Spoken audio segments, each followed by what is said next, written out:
Fast forward, yeah, bo in where a among you sim. AGH Politics Avenue. Yeah, now was subscribe to the channel Eddie Amame. Now, Unya, ye call a your story no more. Afenyo Markins on the floor of Parliament.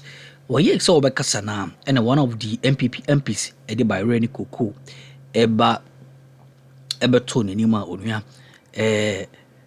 Omu Etrese, a ye a normal bo akosro. Na by Recruitment in Tony Adia. We in the free Honswa, or me key a ye allegation be said. His Excellency John Dramani Mahama says he can ho yidibitwa teachers car, nurses car, and so omu enyeska e de akwa private jet. Sikani ho yidebe yakwan, and so yenyeska e de ayade fofra. Sebi son se bi enyado, o kire se ehu enhia. Omo de sponsor social programs near the idea. Onya, yen mon ran sem wusi mu abra the other side and so a battle on this same issue. Minority leader, that's the indication.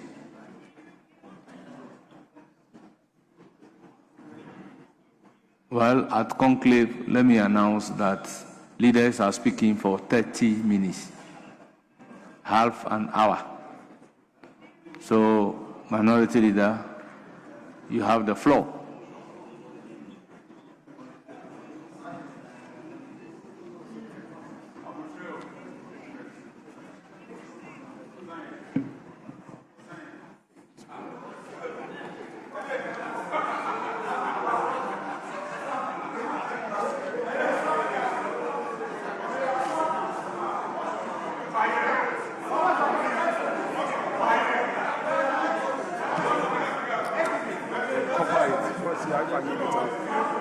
If I need it,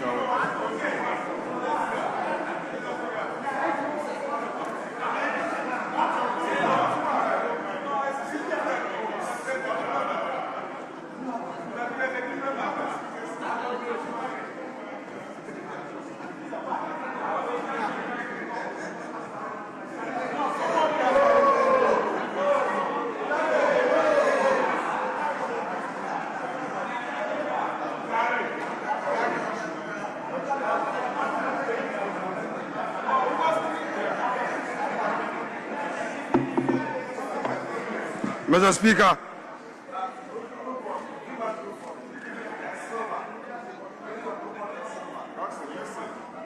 this afternoon,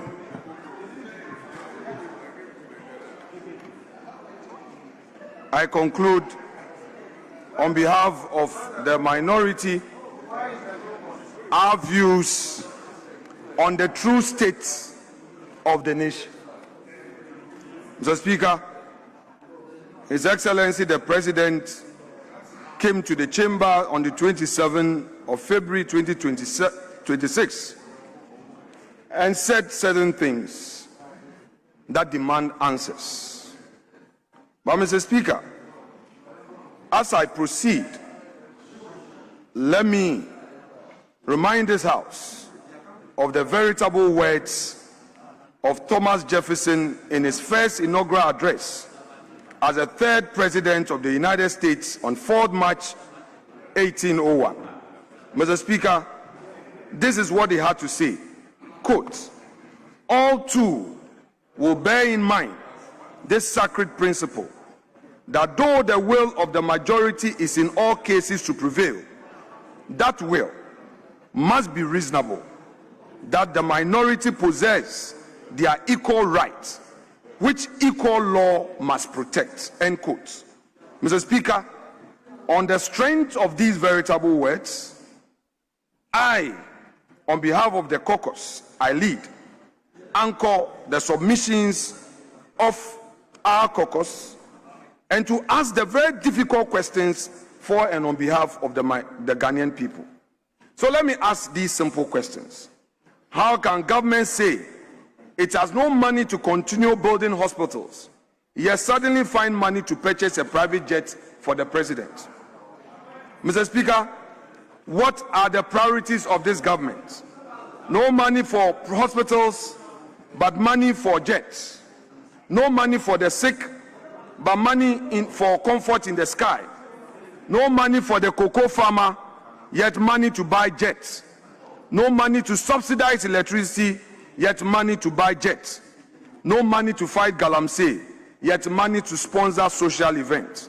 Mr. Speaker, when the government cannot finish hospitals, but can buy aircrafts, it has made its priorities very clear.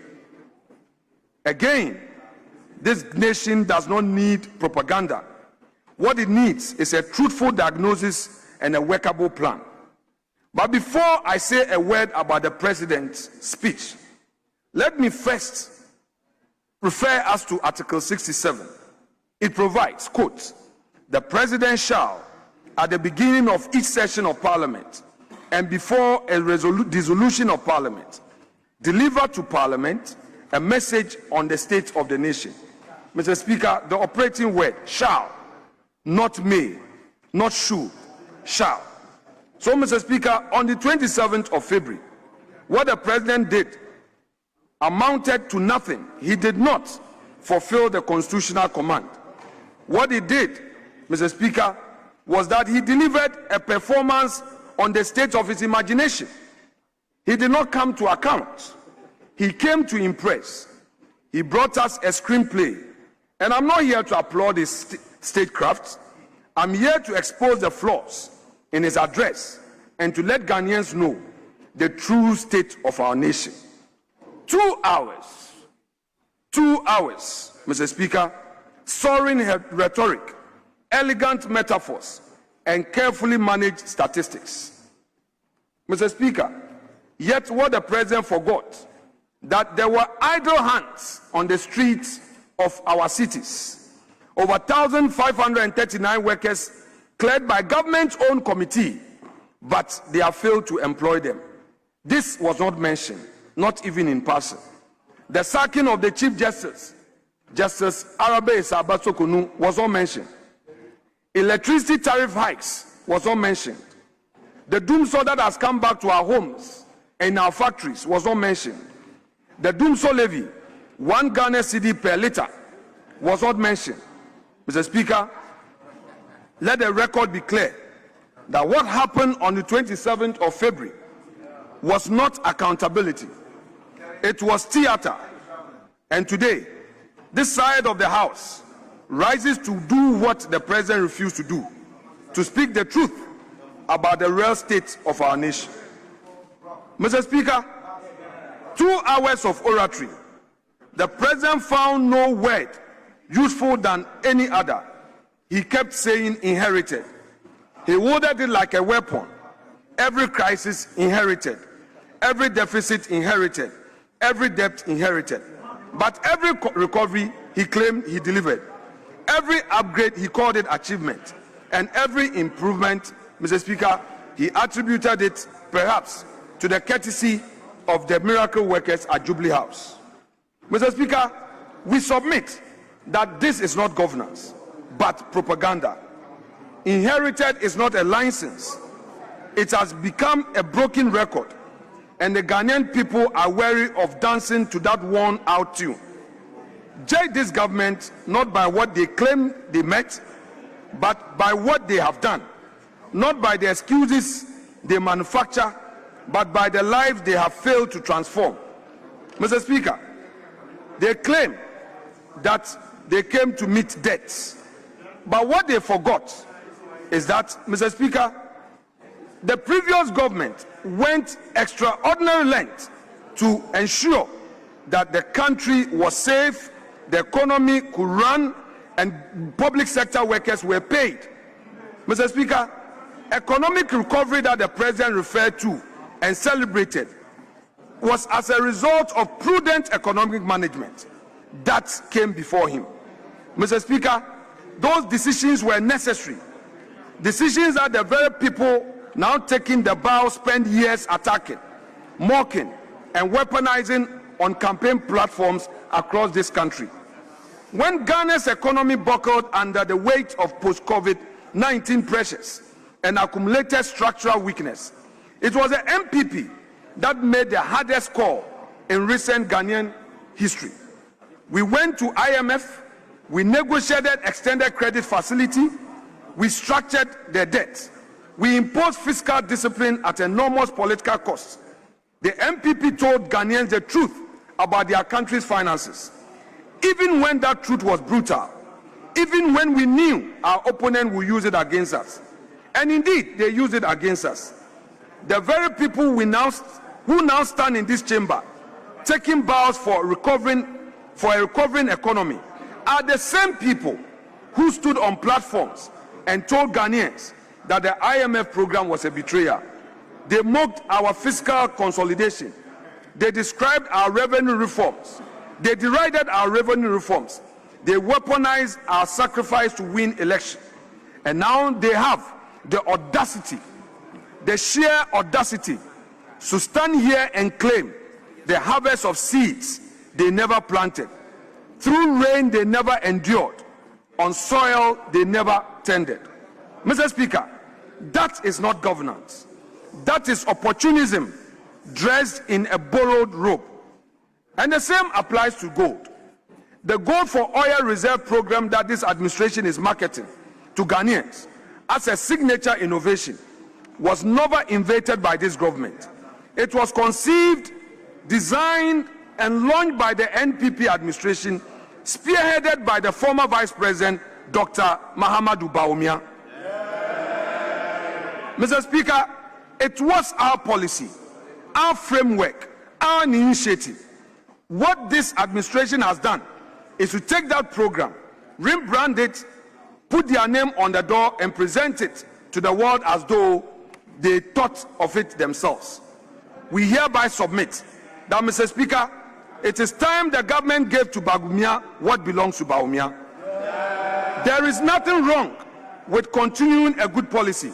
What is wrong, what is dishonest, and what this minority will not allow to pass without challenge is claiming the intellectual and policy credit for a program the NDC spent years opposing and which MPP built from the ground up. Mr. Speaker, Ghana cannot learn right lessons from its recent economic history if those in power are permitted to rewrite it. This minority will not allow that rewriting to stand. Mr. Speaker, the NDC has betrayed the Ghanaian farmer. Mr. Speaker, when they were in opposition, they promised that they will pay a farm gate price per bag of cocoa, 6,000 Ghana cedis. Today, the reality is different. When farmers woke up one day, the finance minister at the Ministry of Finance, through a press conference, announced a haircut, reduced the price per bag to 2,587. This very disappointing. The farmer who believed in the promises of NDC was disappointed. And what did the president say? We should tighten our belt. Meanwhile, Mr. Speaker, the president is busily ordering for a new aircraft. Mr. Speaker, it is not only the cocoa farmer who is suffering. The rice farmer, who has invested heavily in rice production, is also suffering. Mr. Speaker, rice farmers cannot get market for their produce. Mr. Speaker, the rice farmers are suffering because many people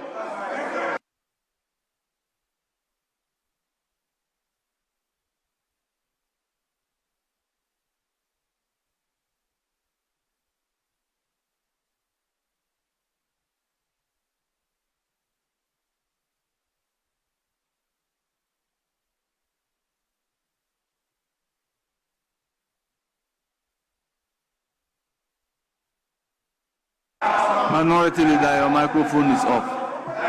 Your microphone is off. You have the floor.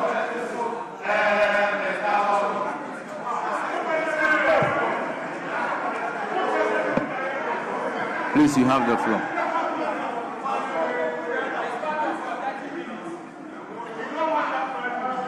Mr. Speaker, people are now depending on cheap imported rice, and our farmers who invested heavily in rice production are not getting market for their produce. Mr. Speaker, those who have cultivated yam are also suffering. Mr. Speaker, they are not getting access to the market. Nobody is supporting them. And this government is only depending on gold. They are only interested in gold board, promoting Galamsey. And Mr. Speaker, we cannot abandon our farmers and think that by promoting illegal mining and getting cheap gold, we will be developing our economy. Mr. Speaker, this government is under that illusion that there are gains in what it is doing. Mr. Speaker, this government is bound to fail. Mr. Speaker, if illegal mining can be stopped, Mr. Speaker, then government must show seriousness. It's a public health emergency, and it is a generational crime against children not yet born. Mr. Speaker, the President gave us some numbers that there are some 1,634 blue water guards deployed, 114 case files open, and 1,033 pieces of equipment tracked. The minority will not waste time dismissing these figures. The water is still brown, they should know. The land is still scarred. The rivers are still dying. We note the reported seizure of approximately 1,000 Shamfang excavators at Tema Port. Mr. Speaker, this we welcome. However, it raises questions that screams for answers. Who imported them? The public deserves to know. And let me be clear, those machines must be publicly destroyed without delay, not stored in a government warehouse where they can be quietly retrieved, not reallocated to some favored contractor. They must be destroyed, crushed into scrap. Mr. Speaker, now let me turn to the gold board. Mr. Speaker, the gold board, according to the IMF, incurred losses not exceeding 7 billion cedis as at end 2025. Mr. Speaker, this report from the IMF is something that, Mr. Speaker, government should be concerned about. How can you be selling gold and incurring losses? Mr. Speaker, the minority raised this alarm upon receipt of the IMF report, and we expect our motion to be taken on the floor for us to interrogate. Mr. Speaker, we are not interested in 15-month reserves of import cover. We are not interested in the so-called macroeconomic numbers, the so-called inflation. Inflation is best felt by the ordinary Ghanaian on the market. We are not interested in their paper figures for the IMF. Mr. Speaker, what the President did not tell the people of Ghana is the challenges going on in the recruitment exercise. Mr. Speaker, Ghana is a nation that must embrace the future. Artificial intelligence, digital system, and technological innovation are not things we should fear. In fact, if we want to compete globally, we must move boldly into that future. But Mr. Speaker, technology must work for the people. It must become a barrier between, it must not become a barrier between the people and opportunity. Today, many young Ghanaians are deeply frustrated with this AI recruitment system that has been introduced. Across the country, young men and women, graduates, unemployed youth, and hopeful applicants have spent their last money purchasing recruitment vouchers, only to face systems that reject their pins, flag them incorrectly, or prevent them from completing their applications. For many of these young people, this was not just a technical inconvenience, it was the difference between hope and disappointment. Mr. Speaker, we must also remember that Ghana is still a country with real infrastructure challenges. Reliable internet is not available everywhere. Electricity is not constant everywhere. Many applicants do not have laptops or smartphones. Some must travel long distances just to find a place with internet access to attempt the applications. So when a system is designed entirely around digital access without considering those realities, it risks excluding the very people it was meant to help. Technology should level the playing field, not tilt it. Mr. Speaker, when legitimate systems fail, illegitimate actors quickly step in. We ain't some who do it in course or channel, so Mammy and I was so JMD. That's an Ebesan issue.